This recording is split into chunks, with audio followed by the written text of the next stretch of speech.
நம் புராணங்களில் கூறப்பட்டிருக்கும் 14 லோகங்களில் ஒன்றாக பாதாள லோகமும் இருக்கிறது. இதை நாம் கதையில்தான் படித்திருப்போம். ஆனால் உத்தரகாண்ட் மாநிலம் பித்தோரகார்ஹ் மாவட்டத்தில் உள்ள கங்கோலி ஹாத்திலிருந்து 14 கிலோமீட்டர் தொலைவில் அமைந்துள்ள சுண்ணாம்பு கற்களால் ஆன குகை கோயில்தான் பாதாள புவனேஸ்வர் கோயிலாகும். இங்கு சென்றால் பாதாள லோகத்திற்கு போகும் வழியில் நாமும் பயணம் செய்துவிட்டு வரலாம்.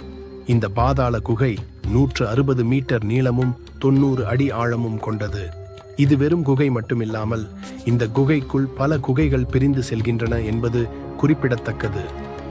திரேதா யுகத்தில் அயோத்தியை ஆண்ட சூரிய குலத்து மன்னனான ரித்துபூர்ணாவே இக்குகையை முதலில் கண்டுபிடித்தார்.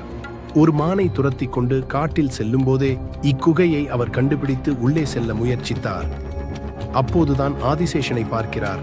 ஆதிசேஷனும் ரித்துபூர்ணாவிற்கு பாதாள லோகத்தை சுற்றி காட்ட ஒப்புக்கொள்கிறார். அப்படி அவர் பாதாள லோகத்தை சுற்றி பார்த்து முடிப்பதற்கு 6 மாதங்கள் ஆகிவிடுகின்றது. பிறகு அவரை வழி அனுப்பும் போது ஆதிசேஷன் இங்கு பார்த்த விஷயங்களை யாரிடமும் சொல்லக்கூடாது என்று எச்சரித்து அனுப்பி வைக்கிறார். இருப்பினும் ரித்துபூர்ணா நடந்த விஷயங்களை அவரின் மனைவியிடம் கூற அதன் விளைவாக இறந்து விடுகிறார்.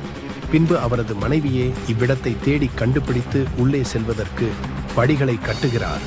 அவராலும் வெகு தூரம் செல்ல முடியாததால் பாதியிலேயே விட்டுவிட்டு சென்று விடுகிறார்.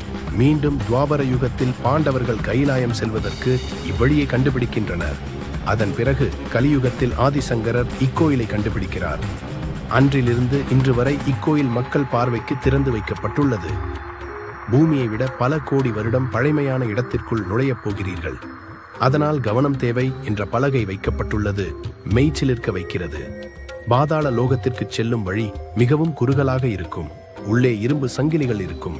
அதை பிடித்து கொண்டே இறங்க வேண்டும். இந்த வழியை பார்த்ததுமே பல பேர் பயந்து திரும்பி சென்று விடுகின்றனர். சிவபெருமான் யாரை அழைக்கிறாரோ அவர்களாலேயே உள்ளே செல்ல முடியும் என்று கூறுகிறார்கள்.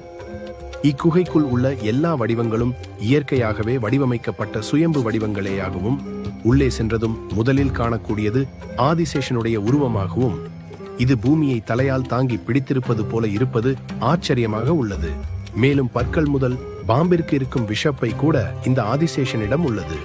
உள்ளே செல்ல செல்ல பாம்பின் முதுகெலும்பு போன்ற அமைப்புகள் உள்ளன.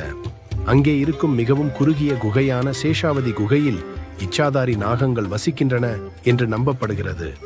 இக்குகையில் இருக்கும் ஒவ்வொரு விஷயமும் கந்தபுராணத்தில் குறிப்பிடப்பட்டுள்ளது என்பது மேலும் ஆச்சரியமான விஷயமாகும்.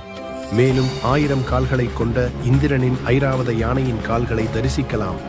காலபைரவரின் நாக்கின் பின்பகுதியில் இருக்கும் குகைக்கு பெயர் மோட்ச துவாரம் என்று அழைக்கப்படுகிறது. இங்கே மொத்தம் 4 துவாரங்கள் உள்ளன. முதலில் இருப்பது பாவ துவாரம்.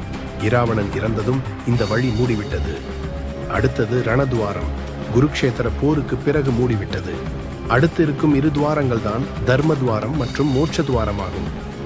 மோட்ச துவாரத்தில் சித்தர்கள் போன்றோர் நெஞ்செலும்பை தளர்த்தி உள்ளே சென்று மோட்சமடைவார்கள் என்று கூறப்படுகிறது. விநாயகருடைய வெட்டப்பட்ட உடலும் இங்கேதான் இருக்கிறது.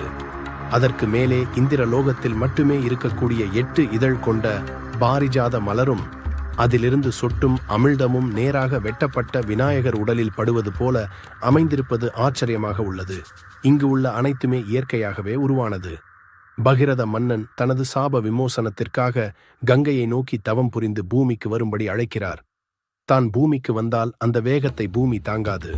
அதற்கு என்ன செய்ய முடியுமோ செய்து கொள் என்று எச்சரித்துவிட்டு கங்கை பூமியை நோக்கி பாயத் தொடங்குகிறது. இதனால் பகிரதன் சிவனை மனமுருகி வேண்ட சிவபெருமான் கங்கையை தனது ஜடாமுடியில் முடிந்து பாதாள லோகத்தில் விட்டு கங்கையை கட்டுக்குள் கொண்டு வருகிறார். அந்த பாதாள லோகத்தில் விடப்பட்ட சிவபெருமானின் முடியை இங்கே காணலாம். அந்த முடியிலிருந்து சொட்டும் கங்கை நதியின் நீரை காண்கையில் உண்மையிலேயே மெய்ச்சிலிர்த்து போகும். இந்த முடியை தொட்டு பார்த்தால் உண்மையான மனித முடி போலவே இருப்பது மேலும் ஆச்சரியமான விஷயம். இந்த முடியில் குழந்தை, இளமை, முதுமை என்று சொல்லப்படும் 3 பருவங்களின் முடியையும் தரிசிக்க முடியும். ஆதிசங்கரர் வழிபட்ட சிவலிங்கத்தை இங்கே காணலாம்.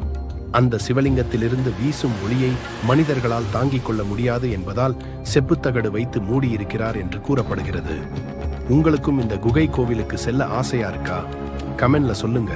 இந்த வீடியோ பிடிச்சிருந்தா லைக், ஷேர் மற்றும் சப்ஸ்கிரைப் பண்ணுங்க. வாழ்க வளமுடன்.